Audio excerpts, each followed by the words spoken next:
वालेकुम, welcome back to another video. आज बन रही है मज़ेदार सी डिश कोफ्ते। तो यहाँ पर मैं फ्राई कर रही हूँ कोफ्तों को। ये कुछ हो चुके हैं फ्राई और कुछ होने बाकी हैं। और साथ ही यहाँ पे मसाला भी तैयार हो रहा है, इसका ग्रेवी तैयार हो रही है। हाँ जी, तो ये अम्मी डाल रही हैं, अम्मी ने ग्राइंड कर लिया है। अब ये तो मुझे नहीं पता कि क्या क्या चीज़ें इसमें शामिल की है, पता नहीं, प्याज, टमाटर, हरी मिर्च वगैरह और दही वगैरह कुछ ऐसे ही होता है। तो वही सब ग्राइंड करके और फिर शामिल करते हैं इसमें।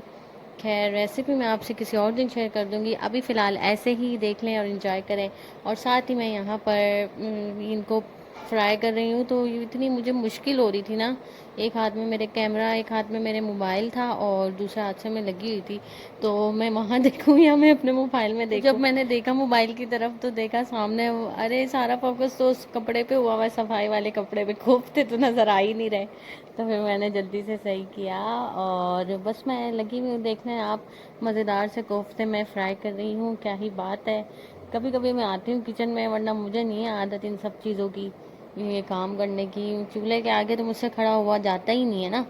तो बस ये देखें आप, मैंने सही कर लिया है कैमरा। और यहाँ पे कोफ्ते भी फ्राई हो चुके हैं तकरीबन सारे ही। अच्छे तरीके से मैं चेक कर रही थी कि कहीं कोई रह तो नहीं गया। है, अभी सबसे मुश्किल काम करना है और रोटियां बनानी है। यहाँ पर सालन रेडी हो चुका है कोफ्तों का, बहुत ही मज़ेदार सा लग रहा है। बस अब करते हैं रोटियों की तैयारी और चूल्हा फ्री हो चुका है तो आप बनाएंगे रोटियां। चलो भाई, आ गई यहाँ पे रोटियों की बारी और मैं लग गई हूँ बनाने अपनी गोल गोल रोटियाँ। तो आप देख सकते हैं कि मैं गोल रोटी कैसे बनाऊंगी। सीखें मुझसे, कुछ सीखें, जिनको नहीं आता ना वो सीखें। लग रहा है कि ये तंदूर वाली रोटी है। तंदूर वाली इसलिए बोल रही हूँ क्योंकि इसमें भी एक छोटा सा होल है और उसमें भी एक छोटा होल होता है। चलो जी, अब अम्मी की बारी है इसको पकाने की और अब मैं लग गई हूँ दूसरी रोटी में। दूसरी में बनाना स्टार्ट कर रही हूँ क्योंकि यहाँ पे सिर्फ एक दो रोटियाँ नहीं बनेंगी। माशाल्लाह से मैं आपको बता ही नहीं सकती कि कितनी रोटियाँ बनती हैं। और सबसे मुश्किल काम है ये मेरे लिए, तो बस मैं क्या बोलूँ आपको। खैर, यहाँ पे मैं बना रही हूँ और ये आटा ना बहुत ही तंग कर रहा था क्योंकि बहुत ही चिपक रहा था ये आटा। क्योंकि ना ये अम्मी ने उस टाइम ताज़ा ताज़ा गूंदा था ना, तो फिर इसलिए ये बहुत ही तंग कर रहा था, बहुत चिपक रहा था बार बार। अब बेलन का हशर भी देख सकते हैं, सारा चिपक चिपक के क्या हो गया इसको। तो बस मैं बड़ी मुश्किल से बना रही थी रोटियाँ। तो जी, यहाँ पे मैंने दूसरी रोटी भी डाल दी है बना के। और ये जो दूसरी रोटी है ना, ये मैं नहीं डाल रही थी क्योंकि मैं अक्सर रोटियाँ डालती नहीं हूँ तवे पे, सिर्फ मैं बेल के वहीं पे रख देती हूँ और अम्मी ही डालती हैं, मुझसे नहीं डलती। लेकिन अम्मी ने बोला डाल दो, तुम्हें भी तो आए, तो फिर मैंने डाल ही दी।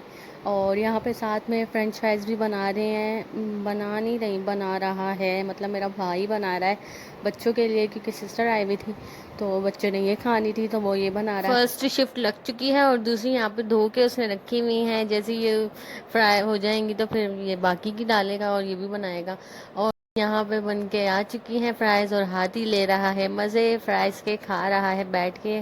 और यहाँ पे आयशा भी इंजॉय कर रही है और पीछे मेरा भाई खा रहा था खाना। तो और यहाँ पे मैं वापस आ गई किचन में, तो यहाँ पे अम्मी बना रही थी, आलू फ्राई कर रही थी भाई के लिए, छोटे वाले भाई के लिए, मतलब मुझसे तो वो बड़ा है। यहाँ पे दलिया बन रहा है अब्बू के लिए, क्योंकि अब्बू दलिया खाएंगे, तो इसलिए यहाँ पे दलिया बन रहा है। और अब बस किचन को समेटना है और थोड़े से ये बर्तन है ये धोने हैं। बर्तन तो बाबा बार बार ही होते रहते हैं, अभी धोए थे लेकिन फिर इतने सारे बर्तन इकट्ठे हो गए हैं और रात के एक्स्ट्रा हो जाएंगे। सारा दिन बस बर्तन ही धोते रहो आप लोग। भाई के आलू फ्राई हो रहे हैं। यहाँ हमारे घर में ऐसे ही होता है, किचन से तो निकलने ही नहीं देते ना एक मिनट के लिए भी। कोई कहता है मैं ये नहीं खाऊंगा, कोई कहता है मैं ये नहीं खाऊंगा। तो हर किसी के लिए कभी कुछ बनता है कभी कुछ बनता है। इतनी गर्मी हो रही है, एक तो इतनी मुश्किल से काम किया है, जल्दी जल्दी सब बना। और अम्मी बेचारी अभी भी किचन में लगी हुई हैं, बस ये आलू फ्राई कर रही है। मैंने बोला जल्दी से करके आ जाओ भाई, बहुत गर्मी हो रही है। तो जी, खाना बन चुका है और अम्मी ले आई हैं एप्पल, बोल रही हैं तुम यही खा लो क्योंकि दिन में तो याद रहता नहीं है, पड़े पड़े ये ख़राब हो रहे हैं। तो मेरा खाने का कोई मूड नहीं है, तो इसलिए मैं एप्पल खा रही हूँ, अभी भूख नहीं है मुझे ज़्यादा। तो प्लीज़ वीडियो को लाइक कीजिएगा, शेयर कीजिएगा।